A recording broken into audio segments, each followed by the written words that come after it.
Carla, actually, very apt yung naging diskusyon ni Mike Cohen tungkol sa US, Japan, and EU support natin sa ating claims against China no, dito sa West Philippine Sea. Dahil in a week's time, no, we are going to have the fourth State of the Nation address ni Pangulong Aquino. At we are sure na magiging bahagi rin doon ang usapin tungkol sa international claims. At para dyan ay mga kasama natin ngayong umaga si Professor Ramon Casiple mula sa Institute for Political and Electoral Reforms para sa kanyang analysis sa darating na SONA. Magandang umaga, Professor. Magandang umaga din po. Ngayon na palapit na po ang SONA. Ano ba yung maaasahan ng taong bayan sa ating Pangulo? Well, dahil State of the Nation ito, tansya ko, magsasalita na siya on what he accomplished during the first half ng term niya at magsasalita na rin, tansya ko na sa legacy na gusto niyang iwanan Louis term. So, parang ito yung reckoning eh. Midterm kasi ito.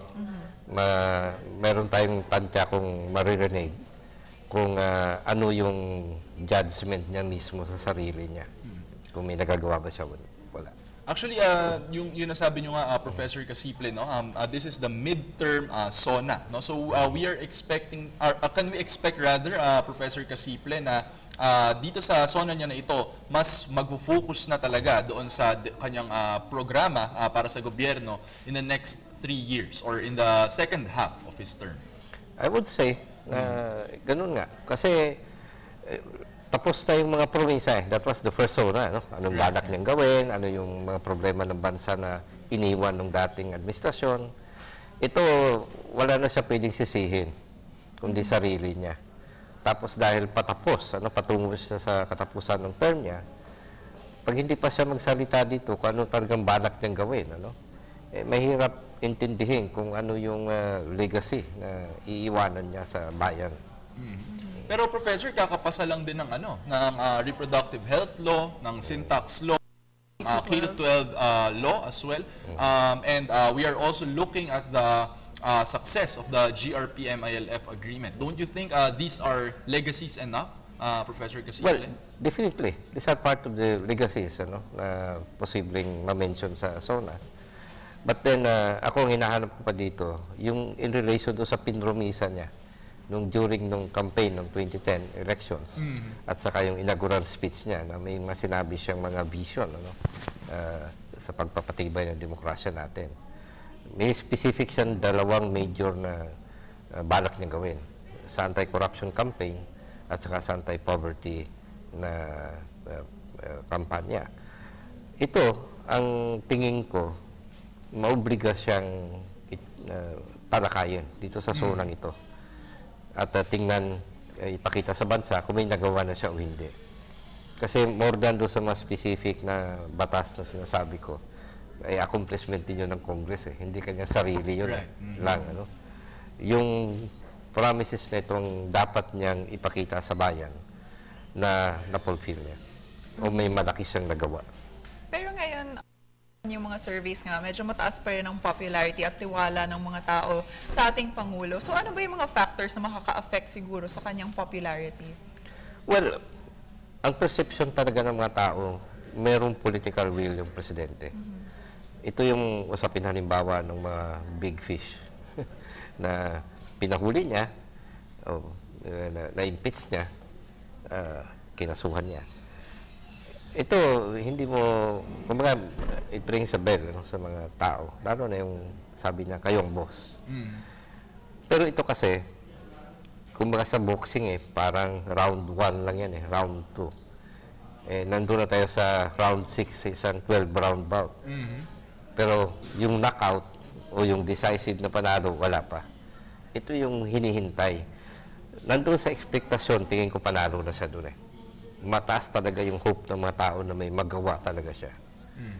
So, ang usapin dito sa next 3 years ay gawin nga niya yung i-fulfill yung expectation na yun. At ano sa tingin ninyo, Professor, yung mga dapat na gawin niya in the next, or ipangako niya ngayon sa kanyang fourth SONA para sa klarong programa sa susunod na 3 taon? Well, kung legacy ang frame natin, usapin niya ng institutionalization. Meaning, yung mga patakaran na pinapatupad niya ngayon at sa hinaharap pa, ay yun yung tipong long term. Yung hindi mababago-bago ng sumunod sa kanya basta-basta. Halimbawa, sa anti-corruption, major na usapin yung Freedom of Information bill, ano? Kasi ito yung mag-empower sa mga ordinaryong mamamayan para bantayan yung kanilang mga public officials. Ito, kahit wala na siya, patuloy yung operasyon nitong bill nito. Yung Land Use Act o yung bill dyan, major ang impact niyan sa mga zoning, ano, na usapin. Apektado dyan yung usapin ng disaster preparedness, yung mga usapin ng traffic, yung daily lives ng tao apektado dyan kasi karamihan ng problema natin, lalo na sa mga urban areas, lumalampas yan sa teritoryo of any local government. Kaya kailangan yung national na pananaw. Yun, dapat ipasa niya yun. Yung political party development bill, ano, yung pagtatayo ng real parties na may base talaga sa baba. Importante yun para harapin yung question ng mga political dynasties, personalistic politics, vote buying, etc. Karamihan ng sakit ng electoral system related yun sa uncontrolled, ano, na kilos ng mga political families. So mga ganon. Ako, I would expect na harapin niya yan, pero I don't expect na mapapasayan. In fact, yung reverse yung tingin ko dyan na mangyari kasi yung ipinakita ng ruling party nitong last election ay willing din para siya maglaro ng trapo game, ano. Sayang yung opportunity for reforms, ano.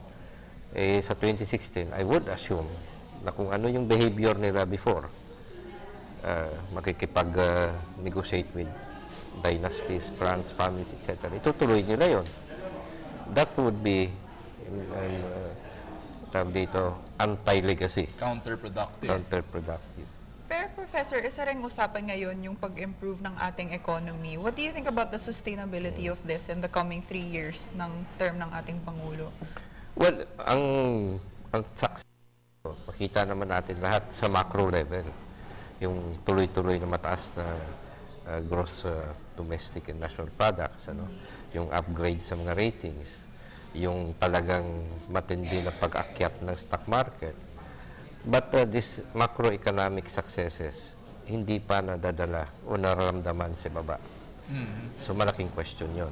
Ang second question pa sa economy, bagamat maganda yung reception ng mga tao sa CCT, yung cash transfer program, pero pantawid lang ito eh. In fact, delikadong magsabi na after na wala siyang presidente, tuloy-tuloy pa rin yan. So, malaking usapin dito ngayon sa ekonomiya, yung pag-unlad, yung inclusive growth, ano, ng lahat, hindi lamang ng mga mayaman. At pangalawa, yung actual na solusyon sa poverty problem ng bansa. Yun ang mabigat na legacy yan, kahit man lang mailatag na yung pundasyon yan.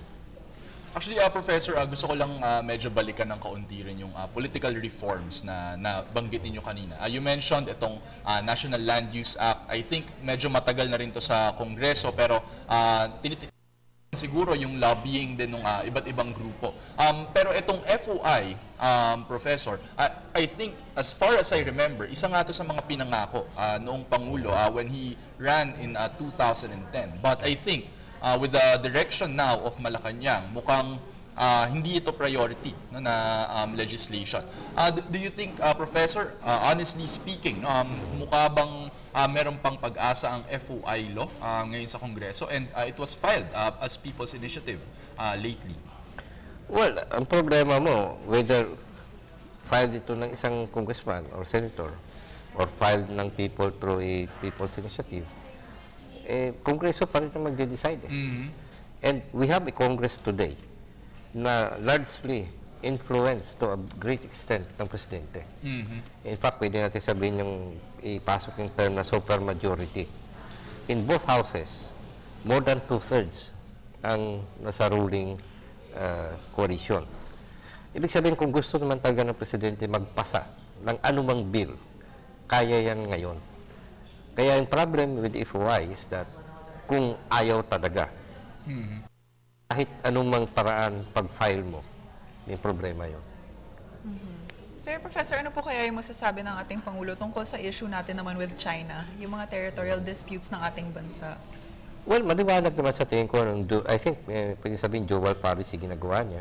On one hand, strengthening yung defenses natin, yung Coast Guard capability, etc. Para may independent tayong capability na mag-interdict ng mga ships ng China na pumapasok. That also means na papalakasin mo yung alliance mo with the US, Japan, and other countries na may interest sa region na on the same side mo. That includes ang ASEAN. On the other hand, pinapalakas din actually ng Presidente ang relasyon sa China. Kasi at the end of the day, ang framework pa rin natin sa diplomasya ay friends natin ng China. So yung mga usapin dito ay usapin between friends. Ako tingin ko, tama yung Presidente doon. Yun nga lang, ang question hindi sa atin nasa China. Kasi nagsimula naman ito lahat nung naging aggressive na yung assertion nila nung kanilang claim ay sila. Ala naman yung mischief reef. Ito ay Scarborough Shoal, itong Ayungin Shoal, etc. At saka pagdeklara mismo na teritoryo na by creating a county, etc. Yung mga recent moves ay mas sa China ang nag-initiate. Flexing na siya ng power niya. I hope yung ganyang klaseng direksyon ng China won't lead to a situation na actually ay mag-create na ng conditions for more tension. Actually, alam mo, Carla, I just realized as well, baka nga maging malaking bahagi nung usapin sa SONA yung sa foreign policy. Kasi ngayong taon, parang ang daming nangyari. We have the yung Atuba-Taha Reef with the US, tapos meron sa Taiwan, Malaysia, even Saudi Arabia. So mukhang we're looking at a larger portion of the SONA being about foreign policy. Pero siguro, Professor Casiple, huling mensahe na lang siguro para sa ating mga tagapanood. What do you think they should expect in general as well from the SONA? Well, nasabi ko kanina na ito ay assessment. So I am expecting that the President will stress on what he accomplished already the last 3 years. Pero I would expect din na magsasalita na siya. Ano ba yung legacy niya? Forward-looking na, I hope maging specific siya rather than visioning again, or motherhood statement. Kasi at this point in time, yung titingnan ng mga tao hindi na yung salita, yung gawa na, yung performance. Okay, maraming salamat, Professor. Yan po si Professor Ramon Casiple mula sa Institute for Political and Electoral Reforms. Maraming salamat po. And Nga naman. yun na,